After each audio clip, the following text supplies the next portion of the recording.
మీరు పార్టీ అనేది ఈవేళ రాజమండ్రిలో కానీ మొత్తం ఎంటైర్ ఆంధ్రప్రదేశ్లో పార్టీ అనేది ఎక్కడా లేదు. అట్లీస్ట్ ఈ 5 ఇయర్స్లో పార్టీ బిల్డప్ చేసేటువంటిది ఇవ్వండి. నెక్స్ట్ స్పోక్స్మెన్లు పెట్టండి, స్పోక్స్మెన్లు పెట్టి ట్రైనింగ్ ఇవ్వండి. వాళ్ళు వచ్చి ఏం మాట్లాడుతున్నారు? బూతులా? లోక్సభ ఇక్కడ శాసనసభలోనూ బూతులే మాట్లాడుకుంటారు, ప్రెస్ మీట్లోనూ బూతులే మాట్లాడుకుంటారు. ఏం గౌరవంగా మాట్లాడుకోండి. ఇది ఏమన్నా సరిహద్దు గొడవలా?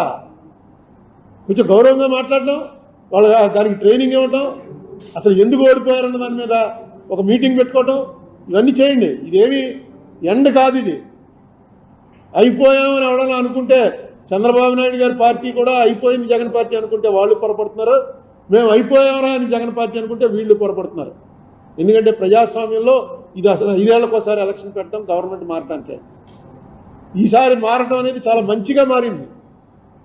ఎందుకు కారణం ఏంటంటే అక్కడ బీజేపీ అనేటువంటి కేంద్రం ఏదైతే మన సవత్తల్లి ప్రేమ చూపిస్తుందో కరెక్ట్గా కంట్రోల్ చేయడానికి డెఫినెట్గా జగన్ కన్నా చంద్రబాబు నాయుడు గారు బెటర్ వచ్చాడు. దీని మీద పెద్ద నిరుత్సాహపడిపోకలా.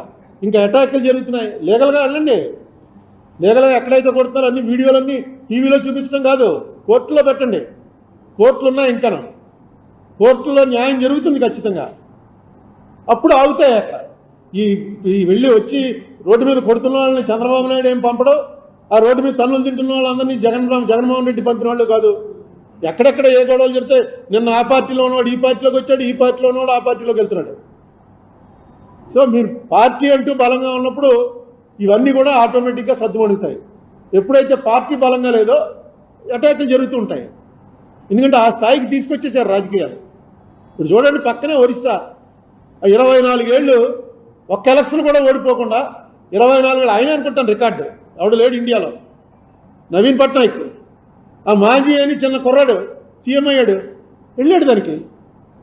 ఆ వీడియోలు చూస్తే నిజంగా అలా ఉండాలి. వెళ్ళగానే మొత్తం సీఎంతో సహా అందరూ లేచి నిలబడ్డారు. ఆయనే సీఎం మళ్ళీ పదవి స్వీకారం చేస్తున్నట్టు వచ్చినట్టు వెళ్ళాడు, కూర్చున్నాడు. మోడీ ఆయన దగ్గరికి వెళ్ళి నమస్కారం పెట్టాడు.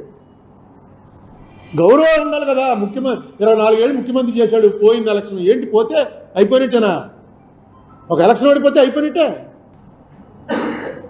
చంద్రబాబు నాయుడు పదవి స్వీకారం జగన్మోహన్ రెడ్డి రాడు, జగన్మోహన్ రెడ్డికి చంద్రబాబు రాడు. ఏంటో అర్థం అవట్లేదు. అక్కడేమో మోడీ పదవి స్వీకారానికి కాంగ్రెస్ వాళ్ళు వెళ్ళరు. మీరు ఏమన్నా శత్రువులా? విరోధులు, రాజకీయ విరోధులు. విరోధులు కూడా తప్పన్నాడు భగవత్. ఆర్ఎస్ఎస్ భగవత్ గారు నిన్న ఏమన్నాడు? విరోధం అన్న మాట కూడా తప్పే. ప్రతిపక్షం వాళ్ళు. మీరు అధికార పక్షం, వాళ్ళు ప్రతిపక్షం. అంతే తప్ప విరోధం అన్న మాట కూడా వాడకండి. విరోధని ఆయన వాడాడు. ఎవరు? వాజ్పేయి గారు. మనం విరోధులమే కానీ శత్రువులం కాదని ఆయన ఒకసారి చెప్పాడు. ఈయన అంతకన్నా మంచి మాట చెప్పాడు. నిజంగా అంతే కదా. ఏముంది ఎలక్షన్ అప్పుడు డబ్బులు, నేను అనుకోవడం డబ్బుల వల్ల అంత పెరిగిపోతుంది. ఇప్పుడు 175 స్థానానికి మినిమం 50 కోట్లు ఖర్చు అయింటుందిగా రెండు పార్టీల వాళ్ళకి కలిపి. ఏమైనా తక్కువ అవుతుందా? యావరేజ్ ఇంకా ఎక్కువైంది తెలుసు నాకు. 50 కోట్లు అంటే ఎంత అయింది? 17,500 కోట్లలో సగం. 8,750 కోట్లు. 8,750 కోట్ల రూపాయలు ఖర్చు అయిన తర్వాత దీనికోసం ఈ అధికారపేటని పాడుకున్నారన్నమాట. కొట్టుకుని 8,750 కోట్ల రూపాయలు ఖర్చు పెట్టారు. అంటే దాదాపుగా పోలవరం ఈ రాక్ఫిల్ డ్యామ్ పూర్తయిపోతుంది. మొత్తం అయిపోతుంది. ఓన్లీ రీహాబిలిటేషన్ ఖర్చు తప్ప మిగతా పోలవరం అంతా అయిపోతుంది. దీన్ని ఇలా పెంచుకుంటూ పోతున్నారు. నెక్స్ట్ ఎలక్షన్కి ఎంతో తెలియదు. మొత్తం డబ్బులు ఉన్నవాళ్ళు, కారులో తిరిగేవాళ్ళు అందరూ తీసేసుకుంటున్నారు. ఏముందా మనకి ఆడు ఇస్తున్నాడు వీడు ఇస్తున్నాడు, తీసుకుంటే 10,000 వస్తుంది, ఇంట్లో 4 ఓట్లు ఉంటే తీసేసుకుందామని. ఎక్కడ పోతుంది ఇది? కనీసం ఎవరైతే తీసుకోవడానికి ఇంట్రెస్ట్ లేదన్న వాళ్ళు వచ్చి ప్రజల్లో ఒక అవేకనింగ్ పెట్టాలి. ప్రజల్లో అవేకనింగ్ పెట్టకపోతే ఇది ఇలా ఈ పాట పాడుకుని 8,750 కోట్ల రూపాయలకి రాష్ట్రం పాడుకున్న తర్వాత ఈ రాష్ట్రంలో వ్యాపారం చేస్తారా, జనం కోసం చేస్తారా? మనమే ఊహించుకోండి. మనమే ఆస్తులన్నీ అమ్మేసి అప్పులు చేసి ఎమ్మెల్యే ఎంపీ అయిన తర్వాత మొట్టమొదటి ప్రయారిటీ ఏముంటుంది? మనం కరెక్ట్ కాకపోయినా సరే ఫస్ట్ ప్రయారిటీ మనం అప్పులు తీర్చాలి. లేకపోతే వాళ్ళు ఊరుకోరు. కొన్ని ఆస్తులు త్యాగం చేసేసినా అప్పులు తీర్చాలి. ఏ పొలిటీషియన్ అయినా అలాగే తయారవుతున్నాడు. దీనికి కారణం ఏంటంటే ఎవరైతే చెప్పగలిగిన వాళ్ళు, కొంచెం చదువుకున్న వాళ్ళు, డబ్బులు అవసరం లేకుండా వెళ్ళి ఓటేస్తున్న వాళ్ళు ఉన్నారో వాళ్ళందరూ కూడా నోరు మూసి కూర్చుంటున్నారు.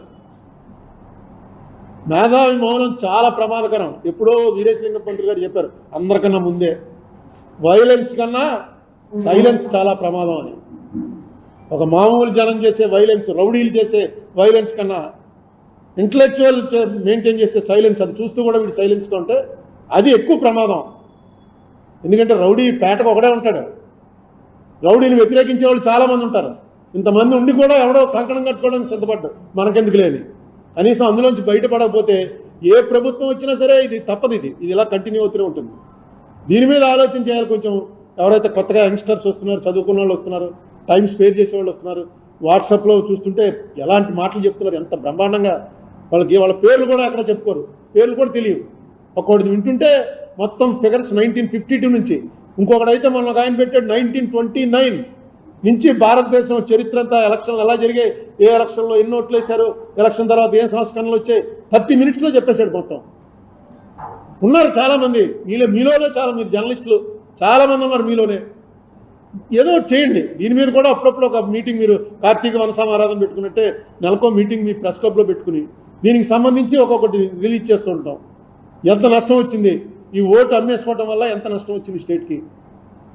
డెఫినెట్గా ఇది నష్టమే. 8,750 కోట్ల రూపాయలు పెడితే ఖచ్చితంగా వాళ్ళు 10,000 కోట్లన్నా సరే దానిలో లాగడానికి చూస్తారు. ఇతనే ఎందుకు పెడతారు, అందరూ బిజినెస్ మెన్లే. దీని మీద కూడా ఆలోచన చేయమని కోరుతున్నాను. కొత్త కేసులు ఎందుకు పెట్టరు, కొత్త కేసులు పెడతారు, ఎందుకు పెట్టరు అనొచ్చు. ఆ అరెస్టులు, నేను ఆయన అడిగిన పాత కేసుల గురించి, కొత్త కేసుల్లో అరెస్టులు ఉండొచ్చు, మళ్ళీ దాంట్లో బెయిల్స్ ఉంటాయి, ఇవన్నీ ప్యారలల్గా రన్ అవుతుంటాయి. అంటే పవన్ కళ్యాణ్ ఒక మాట అన్నాడు, మంచి మాట అన్నాడు. అది నేను ముందు నుంచి చెప్తున్నాను మీకు. నేను మన రాజమండ్రిలో అనేక సార్లు చెప్పాను, పొలిటీషియన్స్ని అరెస్ట్ చేయొద్దు, పొలిటీషియన్స్ని వాళ్ళ ఆస్తులన్నీ జప్తు చేయండి, అని తిరగడానికి వీలు లేకుండా చేయండి. జైలుకి వెళ్ళాడో వాడి పాయింట్లు. చంద్రబాబు నాయుడు జైలుకి వెళ్ళిన రోజునే మనం ప్రెస్ మీట్లో చెప్పాను, జైలుకి వెళ్తే గెలుస్తాడు అంతే. నువ్వు మనిషిని పెంచుతున్నావు, జైలుకి వెళ్ళిన మనిషి మీద సింపతి వస్తుంది.